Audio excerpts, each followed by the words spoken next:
Today, we're going to be talking about how to fully step in to what could be the most badass version of yourself. And what we're going to talk about is the idea, and I want you to play with me on this, the idea of creating what would be an alter ego for yourself. To basically pretend, just as you did when you were a little kid, that you are someone else. The same way that you could pretend that you are a princess and you fully believe that you are a princess, or you could pretend that you are an astronaut and you fully believe that you are an astronaut. What would it look like as a full-on adult to fully step into and pretend for a day that you are a completely different person? If you're someone who's extremely shy, what would it be like to put on the costume of a confident, outgoing person when you walk into Starbucks today? To basically pretend that you are someone else. And it's like a mask, if you can imagine an imaginary mask going on to you, that you actually decide to put on. Because when you look at the Greek word for personality, most people think that our personality is set in stone. Oh, it's just my personality. It's just who I am. That's how I've always been.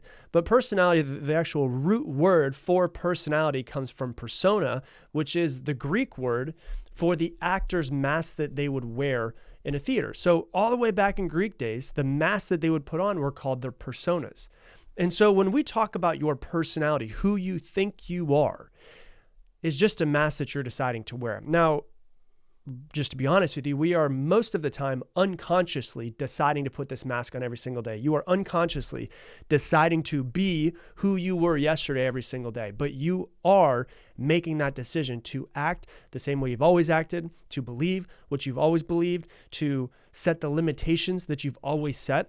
So who you think you are is just a mask that you're deciding to wear. There is nowhere written into the fabric of the universe that you have to be who you currently are, or that you will always be who you currently are. That is just a set of beliefs, and all beliefs can be changed. So then we go back to, how can we start to change our beliefs about ourselves? Well, at any time, you could literally decide to be somebody else. You can decide, I no longer want to be the person that I have been. I am going to be a brand new person. And Alan Watts, you guys know if you've been listening for a long time, one of my favorite quotes is Alan Watts says, "You are under no obligation to be who you were 5 minutes ago." You can just decide to release who you are. So you can step into becoming a new person if you really want to. And the idea of, well, I am this version of myself and I'm going to slowly start to progress and step into the version of myself that I want to be. The idea of a slow progression is the problem, because you can just decide literally at any moment to just be somebody else. But your idea that it takes time is the problem, because if you think that it takes time, it will always take time. So how can you release who you think you are so that you could start to step into who you want to become? So when you're developing the idea of an alter ego, it helps you find hidden potential to achieve your goals. That the quote unquote you, who you think you are, your personality, the quote unquote version of you, right now cannot achieve because it's not in your personality. It's not who you are. It might be something that is outside of your comfort zone, or it might just be like, oh, that's just not what I do. That's not who I am. I'm not a confident person. I don't go after my goals. I end up being very lazy, blah, blah, blah, blah, blah, blah, blah. It's all just a bunch of stories that are inside of our head. And we can decide to tap into different sides of us depending on what we need in different moments. Different sides of us, different personalities, depending on what it is that we need so that we can get past all of our perceived limitations, because pretty much every limitation that you have, except for very, very few, are perceived. You have talked yourself into believing your limitations. And this isn't some like crazy weirdo type thing to do. Like there's many famous people throughout the years that have had alter egos. When you look at Beyonce created her alter ego, which was very famous, Sasha Fierce. And the reason why she created this was because she was really shy and she wasn't confident as a performer, but she thought, Sasha Fierce, I'm going to develop this alter ego so that I can get past all of my shyness and become a really confident performer. When you look at somebody like Lady Gaga, she created Joe Calderone, which was what she created as a way to express more of her masculine side. When you look at David Bowie had Ziggy Stardust, and it was an alter ego that he created to help him achieve massive success as a musician and to be more flamboyant and more theatrical as a character, which he ended up taking that and putting it into his own personality. When you look at like even all the stories that are created. There's Bruce Wayne who has Batman. There's Clark Kent who is Superman. And then probably the most famous version that pops into my head when I start thinking about alter egos is when you look at Kobe Bryant. Kobe Bryant had the alter ego of the Black Mamba. And what happened was he decided at one point in time that he needed to be a different person. And he needed to be different on the court than he was in real life. He was a shy young kid. He came into the NBA and he was 18 years old and he was the youngest person into the NBA. And he was watching a movie, Kill Bill, back in 2003. And he realized that he needed his regular personality, which is how he was working through every single day and who he was. And then he needed an on-court personality. And he needed somebody that he decided needed to be fierce and needed to be relentless, somebody who is literally going to strike you down at any moment. And when you look at that, you realize that you could be a very sweet person, you could be a nice person, but when you're in competition, like Kobe Bryant was, or you're in business or whatever it is that you want, you can have a completely different personality that you step into. And so with the idea of the Black Mamba, it was a way for him to try to motivate himself to get into the right mindset before games. And this is what is also known that motivated him to wake up and actually do workouts at 4 o'clock in the morning, because he thought to himself, okay, the average NBA player, the average person in my competition is probably waking up at 7, 8, 9 o'clock. They're probably getting their first workout in around 9, 10 o'clock. And so his idea was, maybe even if they're doing 2-a-days, they might have like a 10 a.m. workout and they might have like a 2 p.m. workout. So what I'm going to do, what the quote unquote Black Mamba is going to do, that's going to just be fierce, relentless, destroy anybody that's in his way, is I'm going to wake up at 3:30 in the morning and I'm going to get a workout in at 4 a.m. I'm going to work out from 4 a.m. to like 7 a.m. I'm going to have my breakfast and then I'm going to have my 10 a.m. workout the same way that they are. And then I'll have my 2 p.m., 3 p.m. workout as well. So when they're getting maybe, at least one workout per day, some of his competitors were getting 2 workouts per day. I'm going to get in 3 workouts per day. I'm going to outwork every single person. There's a story that I heard about one of the NBA players, and I've heard many stories about Kobe Bryant and how fierce he was and how he's just like the Black Mamba mentality. And with the Mamba mentality there was one time where one of the guys was on the court and he was warming up before a game, and he noticed he got there and he already heard somebody dribbling. So he's about to play the Lakers and Kobe Bryant's already there. And he's looking at Kobe Bryant working out before the game, and he's like, I'm going to work out longer than this guy. And so he's working out on one side of the court. Kobe Bryant's on the other side of the court.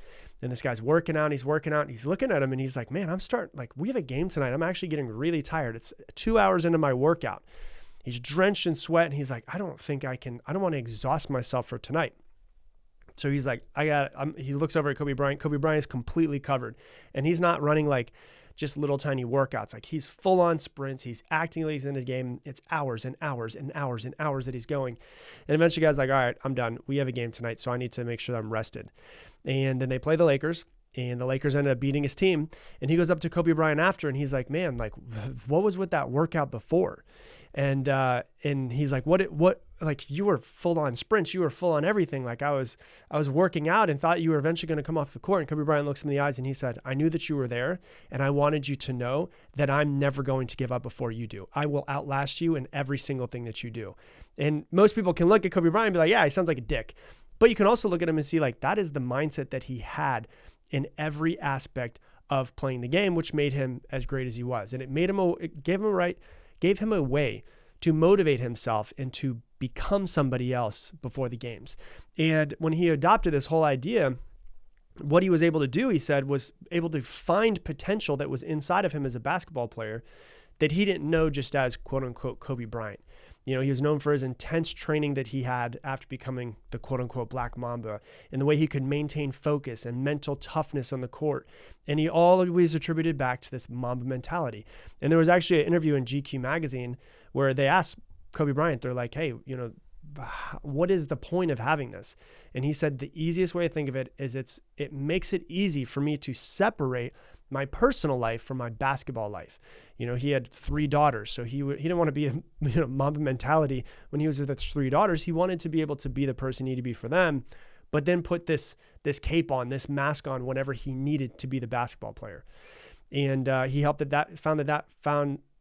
found that it was easier to maintain calmness and focus under pressure when he felt like he was wearing that mask.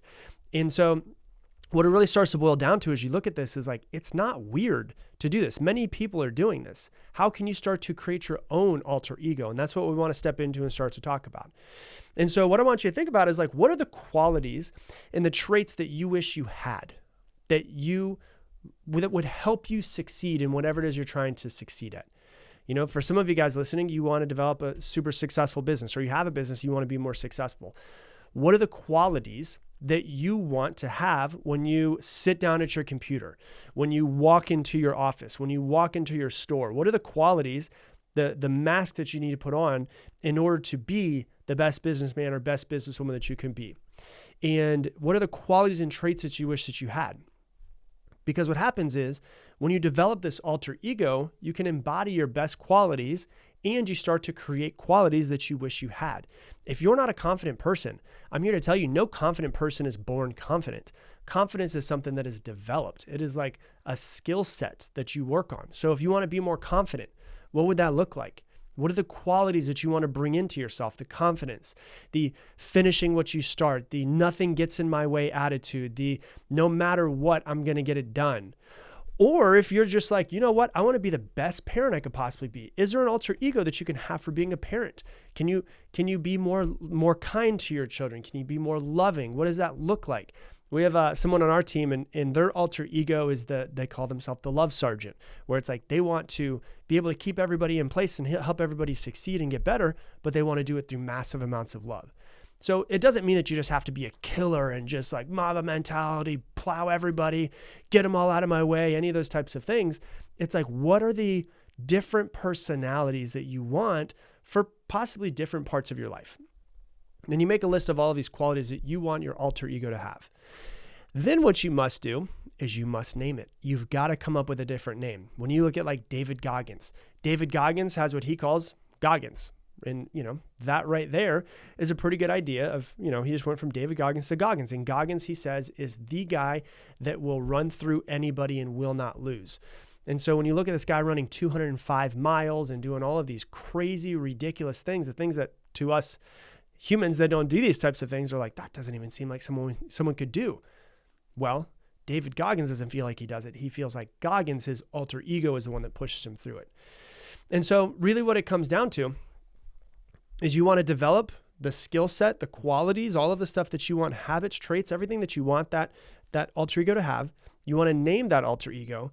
And then what would make it easier is to have a actual physical, tangible thing that can help you remember it, something that you can see and something that you can feel. So it could be like a really cool, amazing ring. It could be a necklace. It could be, a set of glasses that you wear that reminds you to step into that. And the reason why this is important is because we're going to dip into our old self multiple times, hundreds of times a day. And sometimes when you see the ring or you see the watch, you see the necklace, or you see and feel all of these things, or maybe the glasses on your face, it reminds you, oh yeah, hold on, I'm stepping into my alter ego, right? This isn't just for famous people and for athletes. I know an executive coach, and she used an alter ego to overcome her fear of public speaking and become a super successful keynote speaker. So she had like who she was, and she was an executive coach, and she helped COOs and all of these things. And she wanted to become a speaker, but she was really afraid to get on stage. So she developed this alter ego of, when I'm on stage, I am this person, and this person thinks this way, acts this way, feels this way. This is the name that I'm going to give this person. And was able to start to get past her lack of self-confidence by developing this alter ego. Now, once again, this will not be the easiest thing in the world. Your old self won't die easy. It will continue to come back over and over and over again. And you'll notice yourself slipping into fear sometimes. You'll notice yourself slipping into limiting beliefs or thoughts that no longer serve you or any of that type of stuff. And what you need to develop is a really clear and keen sense of awareness. You need to have awareness of when you're dipping back into it. And then what you need to do is you need to practice putting on the cape, putting on the mask, stepping into that version of you. When you notice those limiting beliefs or that negative self-talk or whatever it is, the lack of self-confidence dipping in, you have to practice what it would feel like to step into being to that person. And what it's going to require is massive, massive amounts of repetition over and over and over again, reminding yourself who you are, what you stand for, who you are, what you stand for. And really what it comes down to, all of this, in my full-on personal belief, is there's where you are in this world, and there's where you want to be. And I am more concerned, like, you need to do a lot of things to go from where you are to where you want to be, but I'm more concerned with who you are, who you need to become in order to achieve the life that you want is more important than what you need to do. Because if you become the person that does this, the things that need to happen, the following through, the being ruthless, doing what you say you're going to do, waking up early, whatever it is, when you become the person that you need to become in order to achieve the life that you want, eventually you'll just start to do all the things that you need to do. And what it really comes down to is you need to act as if. If you wake up every single morning and act as if you are the person that has the life that you want with all of the habits, traits, qualities, you do all of those things, you will eventually wake up and you will be that person. That won't be something that you have to fake it anymore. You don't have to fake it till you make it. You will eventually have actually made it. You will become that person. And the qualities of that person will feel natural to you because there has been so much practice and repetition of being that person. And if you become that person, you will absolutely 100%, as long as you don't die along the way, create the life that you truly want. And that is the benefit of developing the alter ego. So that's what I got for you for today's episode. If you love this episode, if you got something from it, if you feel like other people could learn from it as well, do me a favor. Share it on your Instagram stories and tag me in it. We get hundreds of people that share this every single day on their Instagram, so I greatly, greatly appreciate you guys for sharing this message.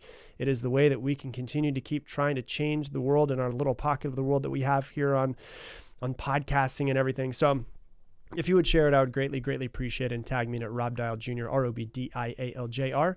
And I'm going to leave the same way I leave you every single episode. Make it your mission to make someone else's day better. I appreciate you, and I hope that you have an amazing day.